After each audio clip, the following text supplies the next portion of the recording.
महावीर मुक्ति मंडप बट और अश्वत्थ वृक्षर शुभ परिणय। सेक्टर 20 पंप हाउस निकटस्थ महावीर मुक्ति मंडप पूजित होता बटवृक्ष और अश्वत्थ वृक्षर शुभ परिणय वैदिक रीति महासमारोह पालित हो जाए। उपलक्षे शह शह भक्त मान एक रोषणी शोभायात्रा मंडप ठारू बाहरी कोइल नगर डी ब्लॉक मार्केट स्थित मां मंगला मंदिर पर्यंत जाइथिला। एही विवाह कार्य अश्वत्थ वृक्षर पितामाता रूपे जलधर छोटराय और सागरिका छोटराय तथा बटवृक्षर पितामाता रूपे लक्ष्मीकांत जेना और गीतांजलि जेना एवं पूजक भावे संजय कुमार पंडा दायित्व निर्वाह करथिले। ए कार्यक्रम में प्राक्तन मंत्री तथा रघुनाथपाली प्राक्तन विधायक सुब्रत तराई वरिष्ठ सांबादिक मनोरंजन दास प्रमुख अतिथि भाव जोगदे कार्यक्रम को प्रशंसा करने सह यह आमर एक ऐतिह्य परंपरा एक अंश विशेष बोली मत रखिथिले।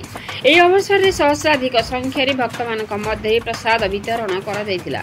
यह कार्यक्रम परिचालन में नित्यानंद बेहेरा, आदित्य बेहेरा, कृष्णचंद्र साहू, कार्तिक पात्र, सुशांत जेना, भीष्म माझी, विनय पात्र, बब्रुवाहन छोटराय, पूर्णचंद्र महापात्र, मुरली बेहेरा, मुरली सामल, कैलाश महांती, राजकुमार साहू, अंबिका साहू, संतोष नायक, केदार भट्ट, इंद्रमणि जेना, पंचानन तिर्की, सविता जेना, संगीता पात्र, सोनू माझी, दमयंती मल्लिक, सस्मिता स्वाई, सागरिका सेठी, प्रमोद महांती, राजू कलेथ, बेबी आंटी, बुद्धिराम राउत, दामोदर बारिक, संतोष माझी, बाबुला जेना, नंद पाइकराय, दीपक सामल, शांतिलता दास, बुधु सिंह, नारायण खटुआ प्रमुख उपस्थित रही कार्यक्रम परिचालन में सहयोग करथिले। Rourkela Kunj Bihari राउतଙ୍କ report मसिया news. आपण मसिया न्यूज यूट्यूब चैनल को सब्सक्राइब कलेनि कि जदि करिना हंती एबे करिनियंतु। एहा सह मसिया न्यूज रो फेसबुक पेज को और ट्विटर को फॉलो करंतु।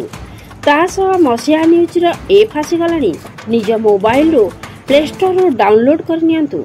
जय जगन्नाथ। ये बड़ा कार्यक्रम मु भाबुस किसी लोग देखिले आपण जानिबे आमे पूरी ठारो कोनसी गुणरे कम ना एते सुंदर भाव रे आमे करि पारि निश्चित आपण खुशी लागे। मते पूरी पर एई भला एते बड़ चंदन यात्रा कार्यक्रम ओडिसा रे कोन जगह होनी कि अल्प दिन करछन किंतु आमे पूरा 21 दिन आज तो भजन संध्या कार्यक्रम आरंभ हो जाउची। चंदन यात्रा आसिले प्रभुंकर जो महान चंदन यात्रा नौका विहार कार्यक्रम आपण देखि पर सुजोग पाइबे। शेषरे पुणी थर जगन्नाथ मंदिर प्रार्थना करछि से हम समस्त आशीर्वाद करंतु हमर जीवन रे जो दुख अछि ताहा दूर हो जाए समस्त घर परिवार मंगलमय हो। जय जगन्नाथ।